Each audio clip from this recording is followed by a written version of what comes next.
सबसे पहले आप इस वीडियो को देखिए, हम फिर आगे बातें करते हैं। पहले इस वीडियो को देखिए आप। इस हत्या को लेकर के आपसे उस मृतक के परिजन क्या उम्मीद रखेंगे? नहीं, मैं तो मृतक के परिजन के हर कदम साथ हूँ और जब तक इसका उद्भेदन नहीं होगा हमें इंसाफ न मिलेगा, और अगर इंसाफ नहीं मिला तो उसके लिए मैं भी दोषी अपने आप को समझूंगा। अब आपको हम बताते हैं कि इस वीडियो के अंदर जो शख्स है वो कौन है।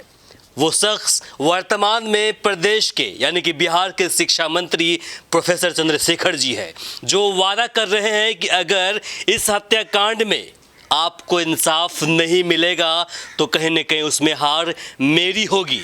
फिर से सुनिए इस वीडियो को, हम फिर आगे बातें करते हैं। सुनिए एक बार फिर से इस वीडियो को। इस हत्या को लेकर के आपसे उस मृतक के परिजन क्या उम्मीद रखेंगे?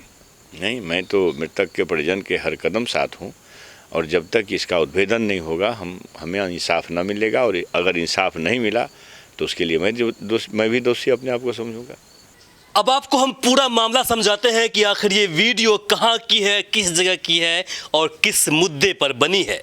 आपको मैं बता दूं कि ये वीडियो आज से ठीक 1 साल 1 महीने पहले की है, यानी कि अगस्त 2021 की है। उसी महीने के अंदर यानी कि 28 अगस्त 2021 को एक 19 वर्षीय शाहनवाज उर्फ टीपू की हत्या कर दी गई थी। उसकी लाश को धान के खेत में फेंक दिया गया था। उसके बाद ये नेतागण थे, सभी के सभी टीपू के घर पर आए थे और उन्होंने इसे सांत्वना दिया था और इसे आश्वस्त भी किया था कि आपको हम इंसाफ दिलाएंगे। अगर इंसाफ आपको नहीं मिलेगा तो जानिए कि उसमें मेरी हार होगी। इनके पास हम पहुंचे हुए हैं और जानेंगे कि आखिर 1 साल गुजरने के बाद भी इस हत्याकांड को लेकर क्या कुछ कार्रवाई हुई है, पुलिस प्रशासन ने क्या कुछ कार्रवाई करी है, क्या पुलिस इसे इंसाफ दिलाने में सक्षम रही है या फिर कहने कहीं इस पूरे हत्याकांड को गोल मटोल करने की कोशिश कर रही है। सबसे पहले मुझे बताएं कि 1 साल गुजर गए, अभी भी आप दर दर की ठोकरें खा रहे हैं। क्या हुआ और केस कहां तक पहुंचा? केस जैसे सुपरविज़न हुआ था, सुपरविज़न में हम लोग को भी पता चला कि फला आदमी जो है उसमें आरोपित है। जैसे 7 का नाम जो है सुपरविज़न में दिया गया, 2 गवाह भी गुजारा गया। बाद में जो है जो हत्यारा था उनसे मतलब टॉर्चर भी गवाह पे किया गया कि आप क्यों गवाही दिया। अच्छा, मतलब आपने बताया 7 नामजद आरोपी हैं इस केस में। जी, चलिए, 7 नामजद आरोपियों में से कितने लोग अभी तक जेल गए हैं या फिर क्या कुछ कार्रवाई हुई है उन सभी पर? अभी तक जो है पहले जो एसएचओ अखिलेश कुमार केस को हैंडल कर रहे थे, उसका तबादला होने के बाद एसपी साहब भी उसका भी तबादला हुआ, नया एसपी आया। तो एसपी साहब से जो जाके हम फिर मिले, सर ये हत्याकांड के जो है दोषी को गिरफ्तार किया जाए। तो बोला कोई बात नहीं, हम जो है छानबीन करते हैं, उसका जल्द से जल्द गिरफ्तारी होगा। लेकिन आज तक जो है गिरफ्तारी नहीं हुआ। फिर एसपी साहब के पास गए तो मतलब बात को जो है इधर से उधर हल्का कर दिया। उसके बाद फिर हम आए, फिर डीआईजी साहब के पास गए। उसके बाद डीआईजी साहब बोले जाइए कार्रवाई होगी। रिटर्न फिर डीआईजी साहब के पास गए तो फिर वहाँ से रिपोर्ट के लिए जो है इसको बोला कि रिपोर्ट 2 कीजिए और वारंट निकालिए डीआईजी साहब। लेकिन इस बीच में जो है ये एसपी साहब जो है अपने समीक्षा, जैसे डीएसपी साहब ने जो अपना सुपरविज़न किया था तो उनके मुताबिक उसको मतलब तालमेल नहीं हो रहा था, तो उसमें भी उसकी मतलब वो मतलब तालमेल नहीं हुआ। तो फिर ये क्या एसपी साहब अपने हिसाब से जो है वो समीक्षा लिख दिया कि हम समीक्षा कर रहे हैं। एक बार समीक्षा करके एसएचओ राजकिशोर मंडल मुरलीगंज करके दिया, फिर दोबारा जो है रिटर्न कर दिया। मतलब केस को जो है घुमाने फिराने का इसमें है लगा हुआ।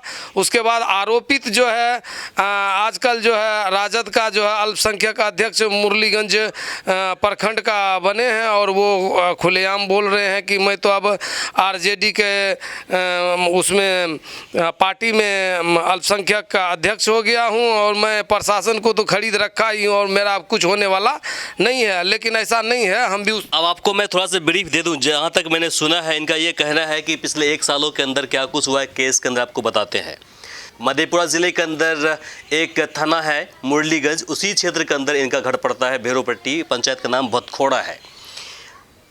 इस केस के दौरान यानी कि 1 साल के दौरान वहाँ के एसएचओ बदल गए, इस ज़िले के एसपी बदल गए, उसके बाद जो डीएसपी थे वो पहले से ही अभी भी बरकरार डीएसपी है, एसडीपीओ है वो यहाँ पर मौजूद है। अब एसडीपीओ ने जो सुपरविज़न किया था, वो जो रिपोर्ट वहाँ पर एसपी के पास रखा था, जमा किया था, तो उनका कहना था, एसपी का मानना ये है कि हम इस रिपोर्ट से सहमत नहीं हैं, खुश नहीं हैं, तो उन्होंने रिपोर्ट 2 दिया। रिपोर्ट 2 दिया या समीक्षा करेंगे, तो उन्होंने बोला कि हम समीक्षा करेंगे। उन्होंने फिर से सुपरविज़न निकाला, है ना, जांच फिर से करने के लिए दे दिया। अब सोचिए कि 1 साल के दौरान किस प्रकार से इस केस को घुमाया जा रहा है, और जो पीड़ित परिवार है कहीं ना कहीं आज भी डर के माहौल में ज़िंदगी वो जी रहे हैं। हाँ, उसके बाद फिर क्या हुआ? सुपरविज़न में क्लियर वे में लिख दिया गया सुपरविज़न में डीएसपी साहब का कि लड़का का जो है प्रेम प्रसंग का मामला उभर के आया। इरफान आलम की बेटी से प्रेम प्रसंग था। उसके बाद दूसरे दिन वादी और वहाँ के आम आदमियों से कुछ मैंने अपना खुफिया को लगा के पता किया तो प्रेम प्रसंग उभर के आया, और इरफान आलम उसके साथियों द्वारा मिलकर साजिशन हत्या किया गया है, और पैसे के बल पे पैसे दे करके जो है प्रशासन को खरीद करके जो उच्च पदाधिकारी को खरीद लिया। ऐसा बोल रहा है कि मैं तो पुलिस को बिल्कुल एसपी वगैरह को सबको जो हम खरीद लिए हैं, अब मेरा कुछ होने वाला नहीं है। एसपी से जो बात हुई उससे हम मतलब संतुष्ट नहीं हुए, तो फिर मैं डीआईजी साहब से गए, शिवदीप लांडे जो है सहरसा कमिश्नरी का, उनके पास गए हैं। बोला कोई बात नहीं, इंसाफ मिलेगा, थोड़ा लेट हुआ कोई बात नहीं है, लेकिन आप हताश मत होइए, आपको इंसाफ मिलेगा, प्रशासन आपके साथ है, ऐसा कुछ नहीं है। अगर कोई इसमें जो है लेन देन किया उसको भी बख्शा नहीं जाएगा, ये मैं आपको आश्वासन देता हूं। आप जाइए। और आप उनके पास जब गए थे पहली बार तो कितने समय गुजर गए, यानी कि जो कोसी रेंज के डीआईजी है उनके पास जो पहली बार आप गए थे तो कितने समय पहले गए थे? जैसे फरवरी में ये एसपी साहब आए थे, एसपी साहब से मिलने के बाद जब ये मतलब हमारी बात को अच्छे ढंग से नहीं सुना तो फिर फ़ौरन मैं लगभग मार्च में हम जो है वहाँ क्या बोलता है डीआईजी साहब के पास गए। तो मार्च को गुजरे हुए 6 महीने गुजर गए। 6 महीने ने अभी साल होने को है, साल क्रॉस कर गया। अच्छा, साल इसी मार्च में गए थे? नहीं 2001 नहीं, इसी मार्च में आप गए होंगे, चूँकि अगस्त की जब घटना है 2021 की घटना है, तो मार्च इस साल में गए होंगे। 6 महीने गुजर गए। और 6 महीने के दौरान क्या हो रहा है? बस गोल मटोल हो रही है। बस गोल मटोल हो रहा है। डीआईजी साहब लंघे के बार आप आ रहे हैं, तो इस आपके केस को हम लोग मतलब उस पे घटना को सही से वो देख रहे हैं, लेकिन यहाँ जो एसपी साहब है वो गोल मटोल कर रहा है। डीआईजी साहब से तो हम संतुष्ट हुए, लेकिन एसपी साहब से संतुष्ट नहीं हुए हम। अब अगला कदम क्या होगा? कहाँ तक पहुँचेंगे आप इंसाफ लेने के लिए? क्या लगता है कि आपको इंसाफ मिलेगा या फिर ऐसा ही? नहीं, इससे अब मैं जो है आपको हाईकोर्ट जो है हाईकोर्ट में भी बातचीत हुई, वहाँ भी जाएंगे, और उसके बाद ऊपर जो है बिहार के डीजीपी उसके पास भी जाएंगे, उसके बाद दिल्ली जो है मानवाधिकार में है वहाँ से भी हम ये करवाएंगे, और उसके बाद आपको जो है हो सकता है तो हम सीबीआई को भी ये केस सौंपेंगे दिल्ली। अब एक बात यहाँ पर सुनने को मिलेगा, जो कोसी रेंज के डीआईजी है उनका छवि काफ़ी स्वच्छ साफ सुथरा छवि रहा है। कोई लोग उनको दबंग भी बोलते हैं तो कोई सिंघम भी बोलते हैं, लेकिन इस घटना को घटे हुए 1 साल गुजर गए और शिवदीप लांडे को भी इस क्षेत्र में आए हुए ऑलमोस्ट 1 साल होने को ही है। लेकिन जिस प्रकार से ये केस 1 साल के बाद भी वहीं पर रुका हुआ है जहाँ पर पहले दिन रुका हुआ था, इसके बाद तो यही लगता है कहीं न कहीं यहाँ के जो पुलिस प्रशासन है वो कहीं न कहीं कान में तेल लेकर के सो रही है। अब आप सोचिए कि इस घटना को किस प्रकार से लिया जा रहा है कि जब एक एसडीपीओ सुपरविज़न करते हैं, रिपोर्ट जमा करते हैं, उस पर यहाँ के जो एसपी है उस रिपोर्ट पर खुश नहीं होते हैं, फिर से जांच का आदेश दिया जाता है कि फिर से जांच आप करवाइए। क्या लगता है कि इस केस को कहीं न कहीं गोल मटोल करने के फिराक में तो नहीं है ये लोग?